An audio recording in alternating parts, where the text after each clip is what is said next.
R.I.P. Mary Shelley, you would have loved Lisa Frankenstein.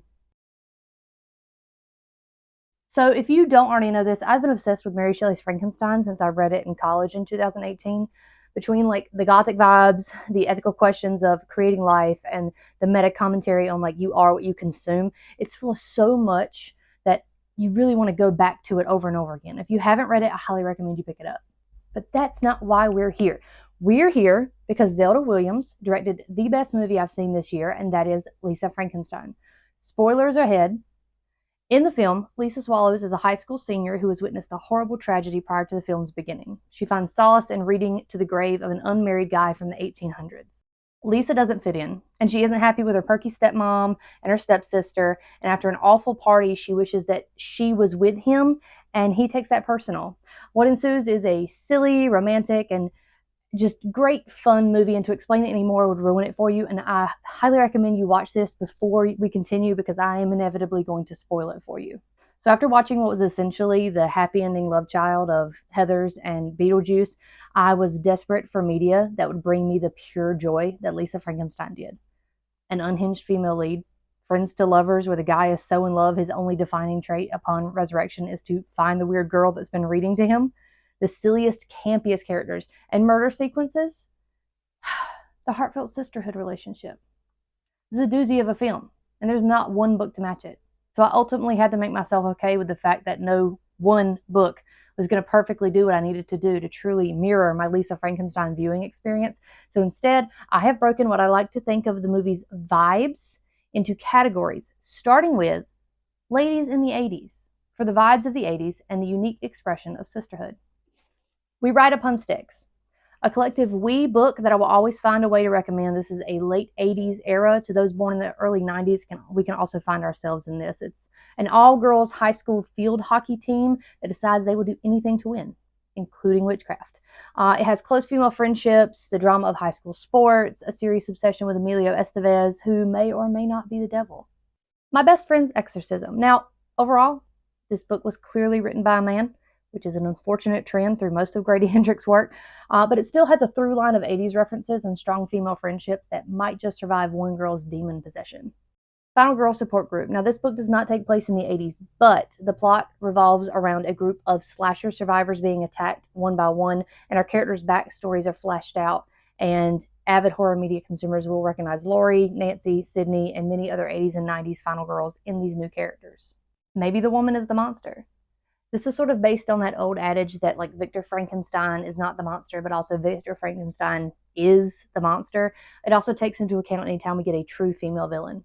My Sister the Serial Killer. This book will make elder daughters mad. Corday's little sister kills men. Corday knows this. She helps her clean up messes until little sis sets her sight on the doctor that Corday has a crush on. The Only Good Indians. While this villain, an elk woman hunting down 4 men who had something to do with her death, could also fit into the next category, she's ultimately the bad guy of the novel. But, man, she is really good at being bad. The Initial Insult, not so much a monster in the horror sense of the word, but in this contemporary retelling of a few Edgar Allan Poe stories, specifically The Cask of Amontillado, Tress Montour absolutely becomes the kind of monster that will brick her ex-best friend up behind a wall to torture the truth out of her. I support women's rights and women's wrongs, because sometimes a lady is unhinged and we should stand. Wrath Becomes Her, a book about a golem that's made of earth and body parts of a Jewish man's dead daughter whose one waking goal in life is to kill Nazis. We love to see it. My Heart is a Chainsaw. This is a good book for folks who think a little bit too hard about slashers. But be warned, it does tackle some touchy subjects. It also contains a lot of gore. Stephen Graham Jones loves his head trauma. But even when Jade is wrong, she's still technically right. The Dark Descent of Elizabeth Frankenstein. If you left the original Frankenstein wishing its female characters had a bit more agency, you wouldn't be alone. In this novel, you get to see Elizabeth as the manipulative, intelligent woman she is. And we get to see who the real monster is. If you can't find a man, homemade is fine. These books have the common thread of man-making. Bunny. It was a pleasant surprise this past winter to find that Bunny by Mona Awad has a lot more in common than the Frankenstein story than one might think, especially the idea of creation being a matter of will. Angelica Frankenstein Makes a Man. Now, I have not read this romance, but it is about Victor's sister trying to get the creature to realize they're a perfect match, which is as silly and romantic as Lisa Frankenstein is. I find this funny because it is horror. Yes, but now I'm laughing about it for those who might like a little camp and or one-liners in their scary stories. What moves the dead? To me, T.Kingfisher can do no wrong when it comes to humor and horror. The stories are obviously scary, with this one specifically being about fungi, infected rabbits, and weird spores in a Fall of the House of Usher retelling. But Kingfisher also excels at the driest, most opportune jokes that really sell it for me. Your lonely nights are over. A recent read, definitely a fit for the teenage bracket. This book is about a high school queer club being picked off one by one by a slasher, but our leads are so silly that you can't help but shake your head at their shenanigans. It's a love story. Baby, just say, uh. Listen, the reason Lisa Frankenstein hits so severely with me is yes, it's a horror, and yes, it has humor, but it's also a love story. And it's a very sweet love story through the whole thing, and I'm always going to be a sucker for a good love story. Heart Still Beating. Now, this is a soon to be published sapphic YA romance about a zombie girl and her former best friend and true love who's still living. It sounds romantic, so I'm looking forward to it. Cemetery Boys. Yadriel just wants to prove himself as a Brujo, and he accidentally summons the ghost of bad boy Julian. They are in a race against time to figure out who has killed Julian, and they might just be falling for each other in the process. Together We Rot, another anticipated though not yet read book. This one is about cults and magic forests and a murder mystery. This is pretty hyped by most people I follow who have read it, so I can't wait to pick it up. Warm Bodies gets a shout out because I'd already been thinking about it, and when upon his first viewing, my husband looked at Lisa Frankenstein and said, "Hey, is this kind of like Warm Bodies?" So that's it. Lisa Frankenstein is out on DVD and Blu-ray today, and I am not going to tell you where to stream it because I believe in the power of physical media. Let me know if you feel like you've read a book that works for this campy movie. I am desperate for recommendations. Bye.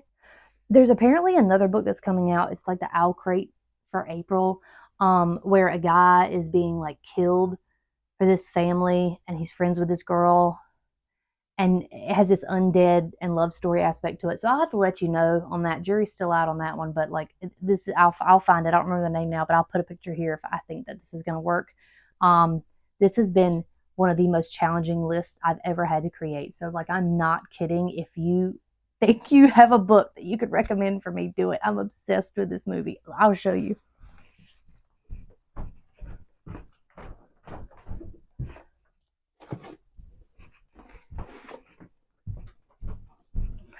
Y'all, I have the poster.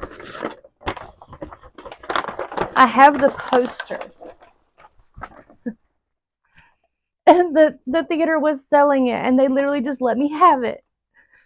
I have nowhere to put it. I'm so excited. It's so perfect.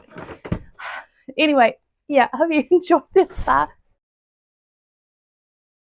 Honestly, anyone who vibes with like losing their virginity on their mother's grave would love to see a girl lose her virginity to a creature that cut off another guy's penis just so he could do that for her. Like, that's queen shit.